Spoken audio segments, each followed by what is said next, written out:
Good afternoon, ladies and gentlemen, here in Silicon Valley at 11th Cloud Expo, second International Big Data Expo, a big data panel.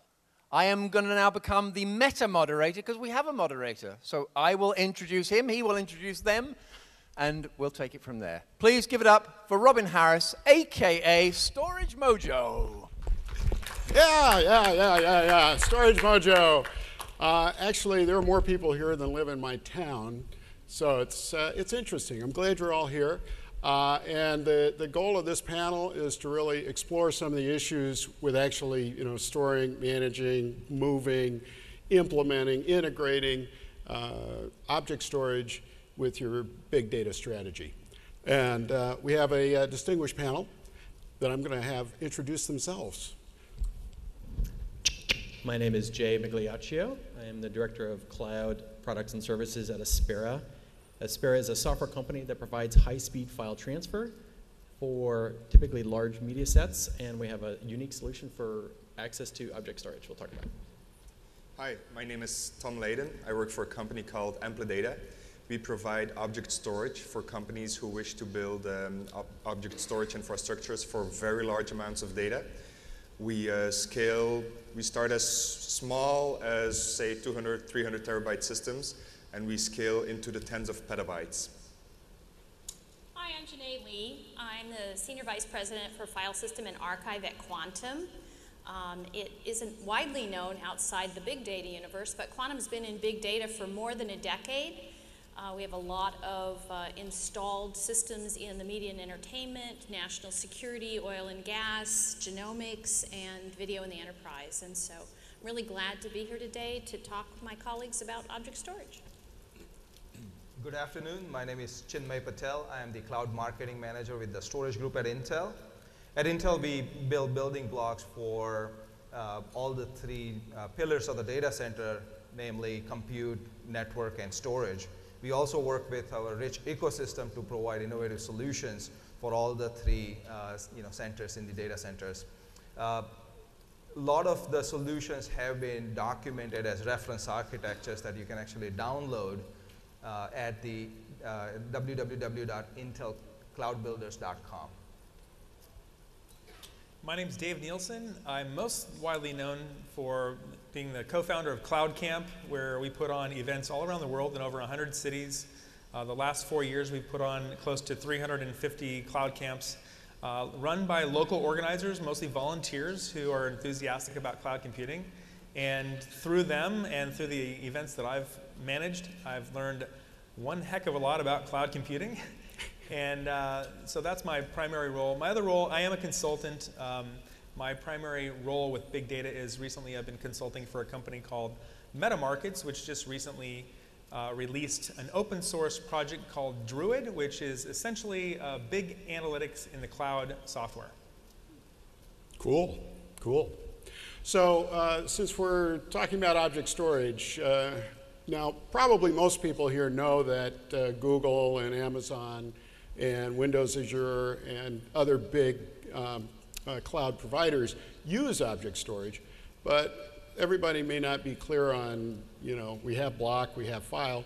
What the heck is object? Somebody want to take a crack at it? Yeah. Sure. Oh, you want to take it? Okay, right, let's I'll not take fight. It, and then you correct me. You guys are too nice. Okay, we're going to flip a coin. An object, it depends on how technical you want to go. Some people call an object a blob that you're storing with metadata. For those who don't want to hear the blob thing and think that's too technical, think of it as just a file, because it's not that different, stored with a lot of metadata that allows the application to do a lot of smart stuff for you. You don't have to go look for your file yourself when it was stored in a file system. That's my short take. Yeah, I mean, essentially, it's a method of organizing your data, right? And file systems were serving that purpose fairly well, but since the file systems sort of maturing and just about that time, I think a lot of the unstructured data is coming our way, just the explosion of data coming our way, that you needed some more efficient way of storing that data, and file systems were not just living up to the promise of the way we were going to use that data. hence comes a simplified way of accessing and organizing your data. And Robin, if I can add one piece to that as the owner of a file system, that the other advantage of object storage is that it frees you from the need to access data only in the way you stored it. So it actually gives you the capability to store the data originally using a file system or another set of workflow, and yet retrieve that object from another application and another workflow for a different purpose. So for example, you could have a high streaming workflow that you decide you want to use to put the data into the object store. You might then decide subsequently that you want to access those objects in a more parallel model to send them to Hadoop. Object storage, the independence of the objects makes that possible. Right, but I think one of the challenges that I see though, right, is that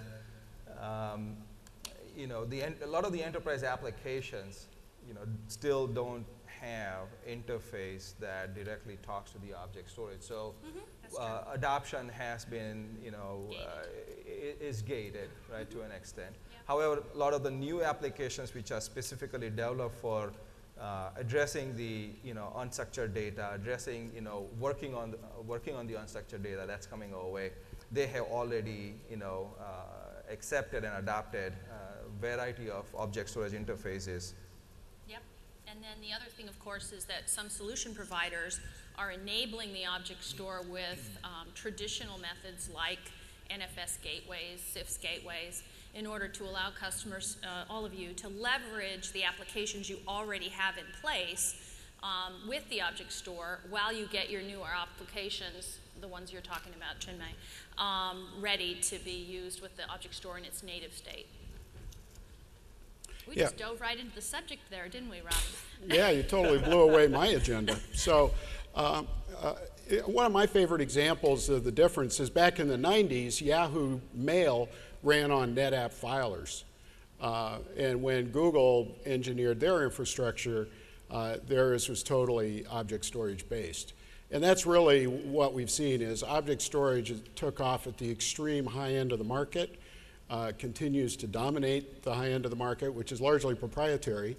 But what we've been seeing and what this entire show is all about is bringing those kinds of architectures down to the enterprise, either as an option to access as a public cloud, as a private cloud, hybrid, you know, whatever.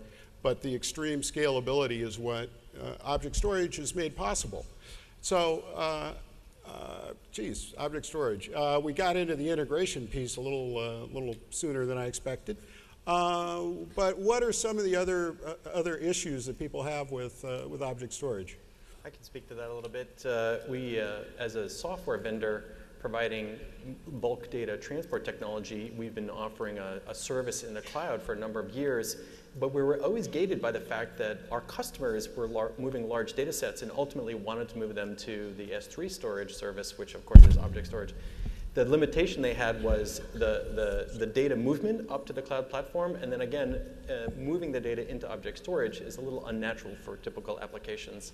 So we recognized this limitation and developed a new technology to allow customers to move files from on-premise directly into object storage over the wide area at high speeds, and solving that problem and removing the obstacle of bulk data, unstructured data into object storage. And the point to note there is that data is not just moving from outside of your organization to inside of your organization or vice versa.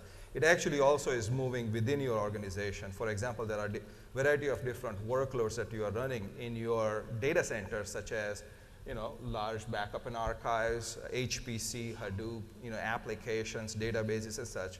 And all this data that you're ingesting will be used by different, you know, different types of applications generating different types of workloads in your data center. So the data itself has to move within the workloads, within your data center, and you need some appropriate way of doing that.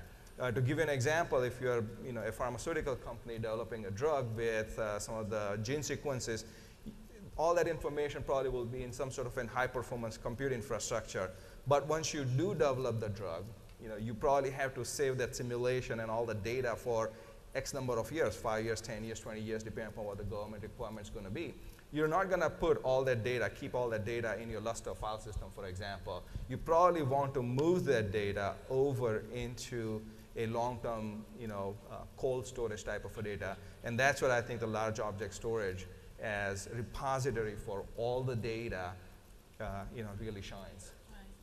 Particularly in those cases where the customer isn't sure of any random piece of data that they might need to get back on a relatively quick notice. I mean, people do ask me, Quantum's a tape company, what is Quantum doing in the object storage world? And the answer is that we have a large set of customers for whom that data may be archived, but at any moment in time, any random piece of that data may need to come back relatively quickly. And so the customer does need to keep it on disk. They need it online. They can't afford or manage keeping it in a primary disk store. When you start to talk about tens of petabytes of data, frankly, traditional primary disk doesn't scale well. And so using something like a scalable object store is a perfect way to have very low cost, very efficient, but online archive for low latency for that random video or sensor data or image that you might need to get back. So I want to add to that it's really a matter of, well, it's a business decision actually. So a lot of data that is being archived on tape, and believe me, I'm not going to say that tape is going to disappear anytime soon, probably never. But when your data is sitting on tape, unless you really have very expensive libraries that kind of reduce the latency somewhat, your data is still a cost center. And for probably the majority of the data still out there on tape, that's not an issue because the data, like you said, is very seldomly used and the latency is acceptable. Or you can manage the restore time. Yeah, right? but there are now companies that are seeing that they can monetize that data by bringing it back to tape, and that is, we might call it a niche, but that's maybe sounds too small because that market is actually growing. A lot of companies are seeing the value of their data and are trying to monetize it. One example, unfortunately not our customer yet, but the European Soccer Association, UEFA, they have decided to move all the footage of all the games over to disk so that, well, first of all, and that's in the first phase, they are able to use that footage when they are broadcasting live games. For example, they see a famous old football star in the audience. They want to, during that moment in the game, they want to show that player's last goal or something. They can immediately access that footage with smart applications, because you need applications that can query the metadata and help you find that footage in a matter of seconds. So yeah, that's one thing. Another thing in the enterprise industry, for example, employees can benefit from accessing all data with the right applications and use knowledge that is inside a company, but when it's sitting on tape is somewhat sitting dead there. So when it's on disk, it's much easier to access it and query that information with the right applications. I'll just add. So you mentioned the time value of the Absolutely. the data. The decision you have to make is what is the latency we can live with versus what is the value that we can get out of the data, and then what is the cost difference.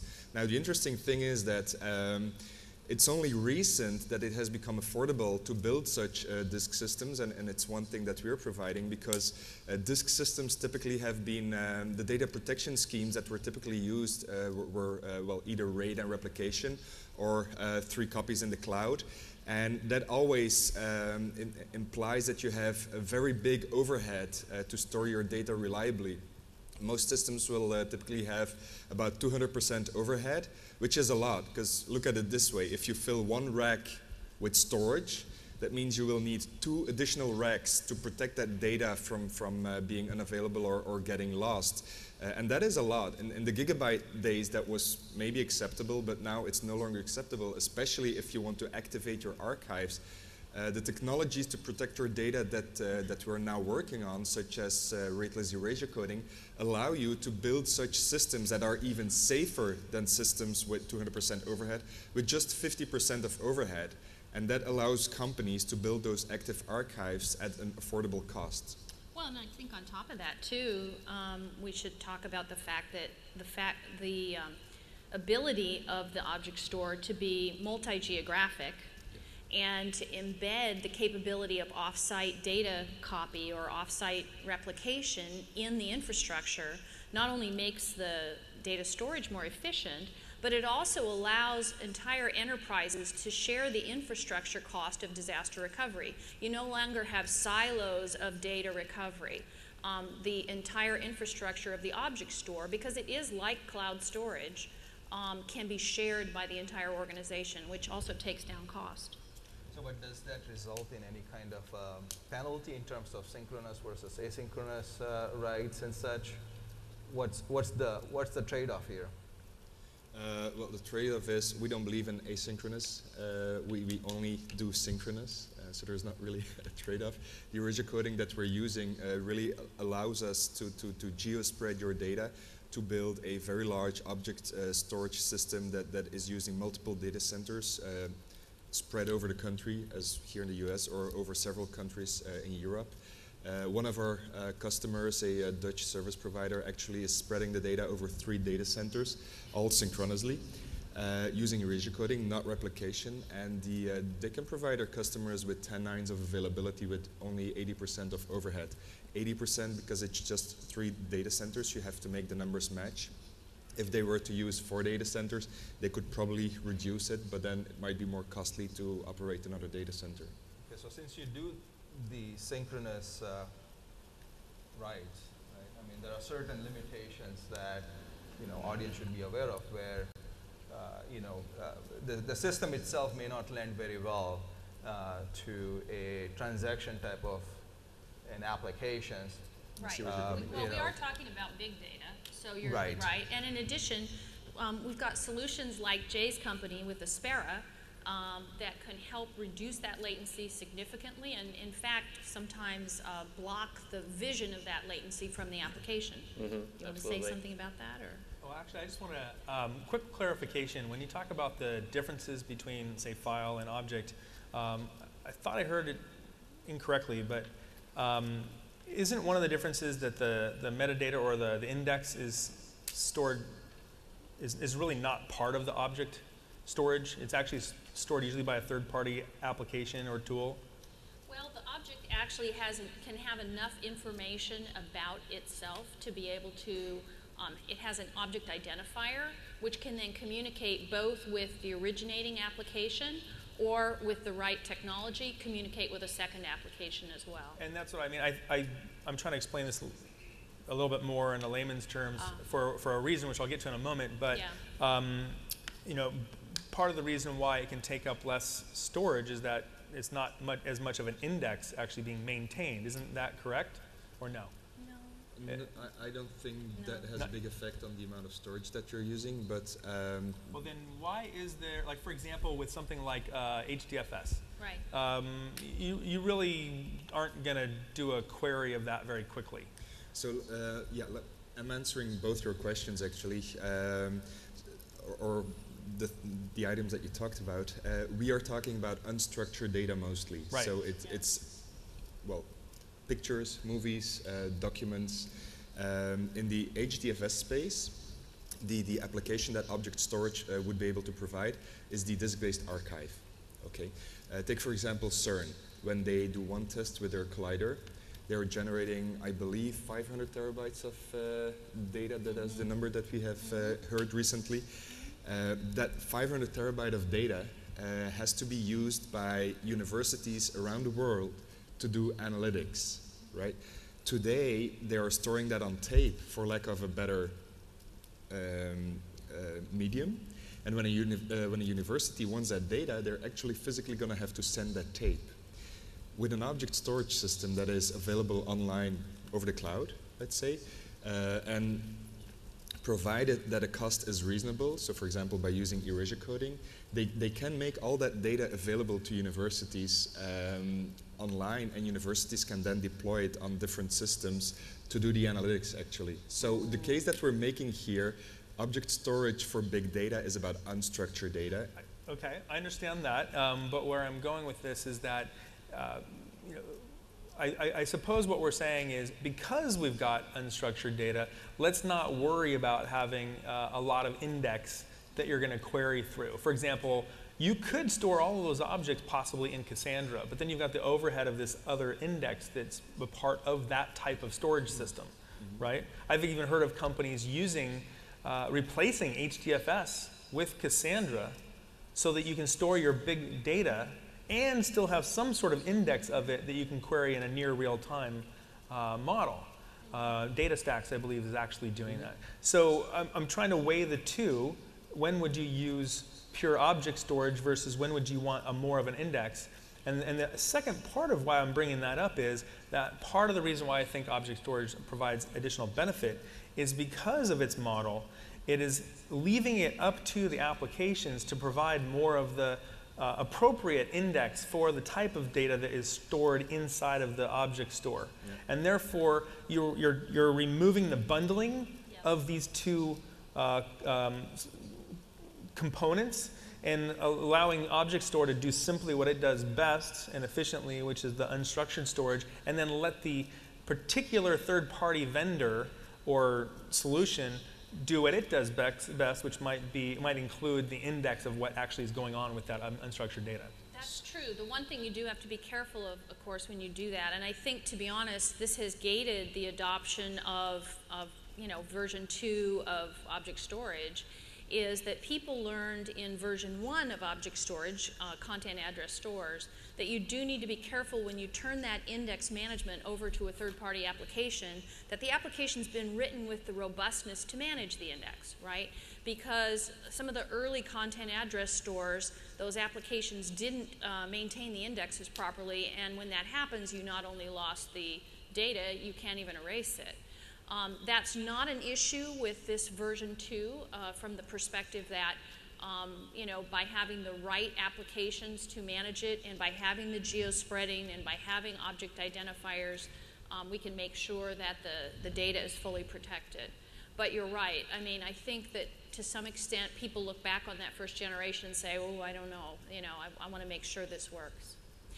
But it is actually a major source of benefit because, as you said, being able to separate out the metadata management from the objects itself is what makes object storage so scalable and is what frees it from an individual application. Yeah, I mean, let's face it, EMC's Centera content addressable storage developed a pretty bad reputation. It was sort of the Roach Motel of data. Your data would check in and there's no way to get it out. What are there other differences between sort of that first-gen Centera technology and current object storage? Oh, quite a few, actually. I mean, number one, I would say that people were constrained by the fact that those kinds of technologies were enclosed in a box. They were trapped in the walls of a box, just like today customers are trapped in the walls of an array or even can be trapped in the walls of a clustered NAS system if they grow data fast enough. The really nice benefit about erasure coding object storage is it's a cloud technology, and you simply add more objects. On the physical side, you simply add more communications, more storage nodes, more processing capability. It's a complete scale-out architecture that can work both locally and multi-geographic. So you're not trapped by the walls of a box first. So it's really the openness of the API, and it's good that you mentioned this because I was talking to a group of people last week, and one of the people in the audience, he really asked us, like, can you please help me get out of EMC Centera because I cannot get my data out. The object storage solution, yeah, it's a true story. He was really like, I can't get out. And object storage solutions that we're building out today, really, we're trying to integrate with a couple of APIs so that people see on beforehand, look, these are the APIs that we're going to be using, so that's how we communicate with the storage, and we will be able to move out should we ever want to do that. So open APIs is an important characteristic of current generation object storage. Yeah, so, and I think innovations in standard high-volume server platforms, which were not available, a few years ago, such as ADR and such. They're enabling safety of the data in your standard high-volume servers now. You don't necessarily have to use some of the scale-up, storage systems for the kind of enterprise class storage that you're deploying. You can use a lot of the intelligence in the software itself, such as the erasure code that Amplidata has, such as the data movement that Aspera provides to sort of have very similar performance and SLAs. Well, and it does help that the architecture of systems like the erasure coding and the Amplidata solution are built around the concept that components, similar to Google File System, components are going to fail. The architecture is built to understand that and to accommodate it so that, in fact, multiple components in the system can fail, and yet data access is never lost, data is never lost or corrupted, and data, in fact, is durable over many years. I mean, one of the really interesting other advantages of this style of technology is that for the first time, you can store data on disk, and you can leave that data stored in that platform for more than a decade and never have to do a forklift migration. I mean, just imagine, no more forklift upgrades. It's such a nice concept, it's almost hard to believe. But you just put the new technology into the system, it's adopted, it spreads data. When you want to take an older component out because that set of processors has become out of date or doesn't run as fast as it used to, you can take those out. From a maintenance perspective, if some disks fail, you don't have to immediately run over there and replace them. You can wait till the weekend. It's a much more low-cost technology, and because of that, also, you can take advantage of low power, low cooling, lower cost processors and disk technology, and the architecture is what makes it durable. So really, we're abstracting the hardware. Yeah. You still need the hardware because you can't save it in the air, but the apps. Someday. Yeah, maybe. Let's work on that. Well, and the cost savings could be substantial. I mean, at Amazon and Google, they typically spend 3 to 5% of their total IT budget on people. And your average enterprise, it's more like 70%. So for all of you that work in enterprise data centers, I'm not trying to scare you, but clearly object storage does have some real management advantages. But I'd like to come back to this, this issue of integration, because people may be thinking, gee, this sounds pretty good, so why isn't everybody using this stuff? And I think integration is probably one of the key issues, and maybe, Dave, you could dive into that. It's like any ecosystem. It takes a while for the entrepreneurs, the startups, they probably come first, then eventually the bigger companies who have products that have more R&D time to come on to support the new interfaces. And so, I mean, that's the big issue, I think, is just simply steering some of those big ships around so they can support the new types of formats. So that's probably the big thing. And then but we are seeing that happen, and I think that's the sign that we're all looking for is big companies are paying attention to this, and where the big companies aren't, sometimes you see startups gaining traction. So what are the top interfaces to object storage? Boy, well, I mean, I'm not sure I would be the one to say which ones are the top, but there is very big famous use cases that are now part of our just common language, like Amazon S3. That's become by far the most famous, I think. And then in the open source community, you see that you've got, with OpenStack, you've got Swift. You've got, also in the OpenStack community, you've got Ceph.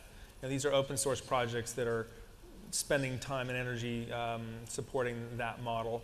And then even some of the older popular open source projects like Gluster now has an object model on top of its file-based storage. So you see it happening, and then of course I think while the open source communities may be able to do it quickly sometimes, the bigger companies are now turning around as well as some startups that have been successful. In the storage industry, right? I mean, you always see a lag time. For example, at Intel, our latest and greatest generation processors, you would never see in a lot of the, our big customers' appliances, just because storage systems people are very paranoid about their storage system. You cannot lose data.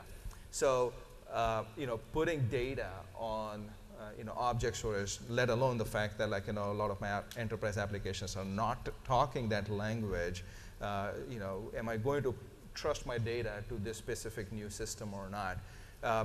So there was one question that kept coming up, right, in context of erasure code, that what is this erasure code? Is this mature technology? Can I trust this thing?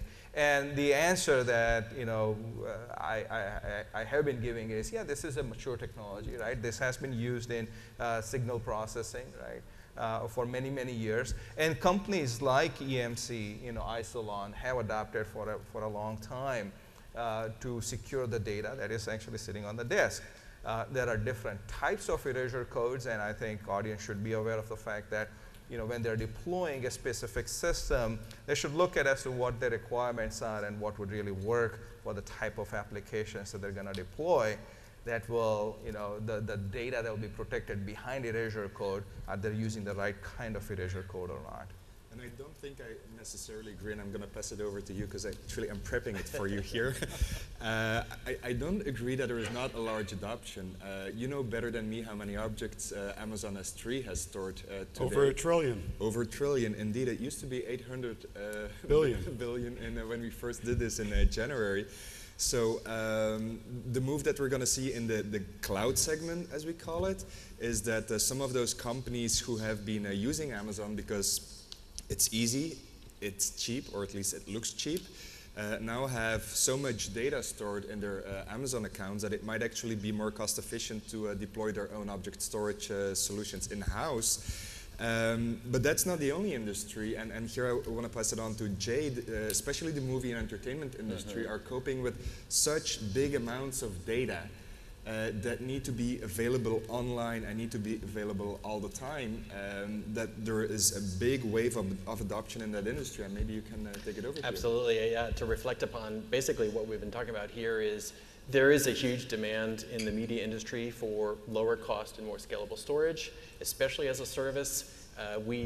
All of our key customers are in the media and entertainment space where they use our software to deliver and receive large media assets, and they're all looking at doing it as a service on a cloud platform. Absolutely, whether it's the movie format, we've seen it also in the sports arena. You mentioned the UEFA earlier. We have other sports organizations in Europe that are looking at basically digitizing from tape to disk their archives and monetizing, remonetizing that. So now that the storage is available at a reasonable price and you can actually get the data in and out of storage, people have noticed and they're starting to make moves. And then beyond the native cloud interfaces, I think we should say that a number of storage companies, ourselves included, are starting to invest in gateways that allow you to have your traditional NFS and CIFS applications right into the object store. So there are going to be transitional access models as well.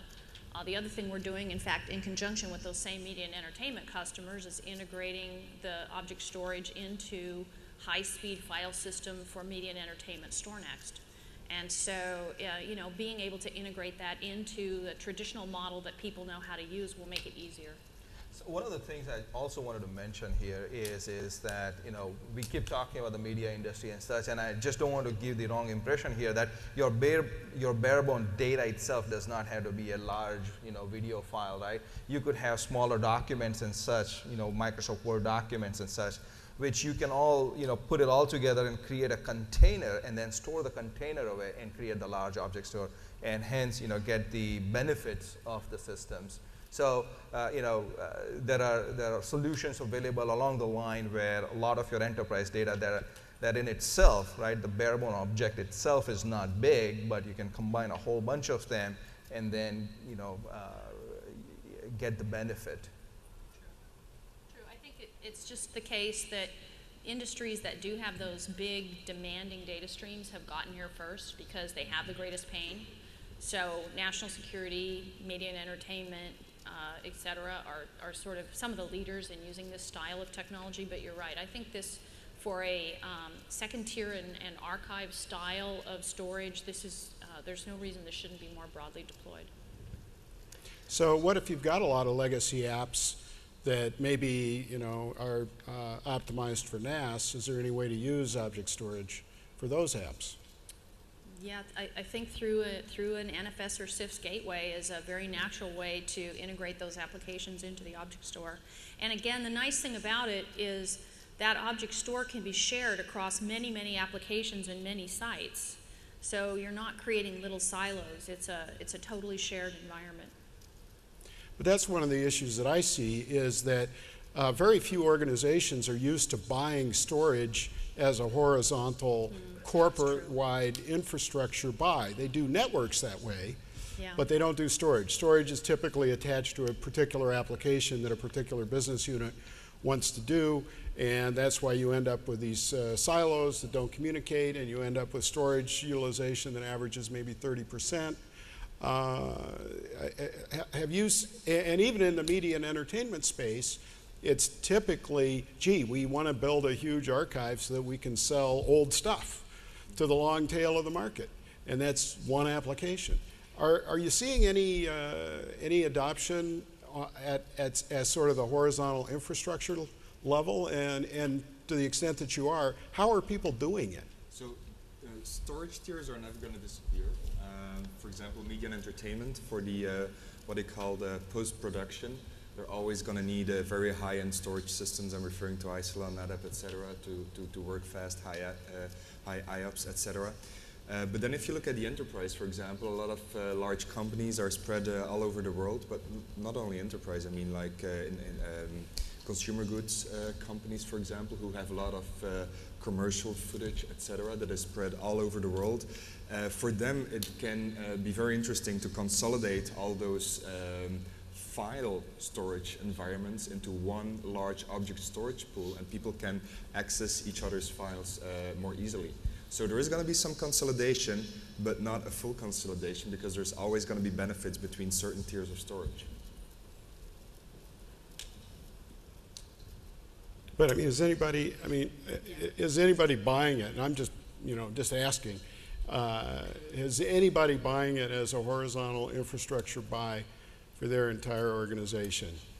You know, to replace, let's say, the tape layer. I have customers talking about it, but they're not far enough along to have actually deployed. Interestingly enough, one of the more leading edge verticals in at least discussing it and starting to plan for it is in the federal government, where the emphasis on trying to squeeze cost out of IT and use a more cloud-like architecture is encouraging departments for the first time to work together, organizations to eliminate silos. There's much more interest in a horizontal object store, cloud-based solution than there would have been in the past. Yeah, there's sort of a term for that, which I don't hear much, but like a community cloud type scenario. Federal agencies are a good example. Maybe large healthcare organizations or something like that. They might be doing that. But I haven't heard of just wholesale replacement of large enterprise storage yet. I think maybe it's just a little too early for that. The only area I hear of like big purchases for other than just pure backup would be like Hadoop type systems, where somebody might need, well, I haven't heard of anything super big yet, but definitely, maybe even like a few hundred terabytes. I don't know of anything bigger than that yet, personally. Right. Well, we're at the end of our time here, but I think the takeaway would be object storage has already proven itself in the very largest data infrastructures in the world today. And the real challenge is bringing the benefits of that, the lower operational costs, the end of forklift upgrades, the ease of management, the fact that these things are highly automated through software and surviving multiple failures, all those kinds of things, bringing all those benefits down to lower and lower scales, including on our enterprises. So on behalf of the panel, I want to thank you very much for your time and your attention. Thank you.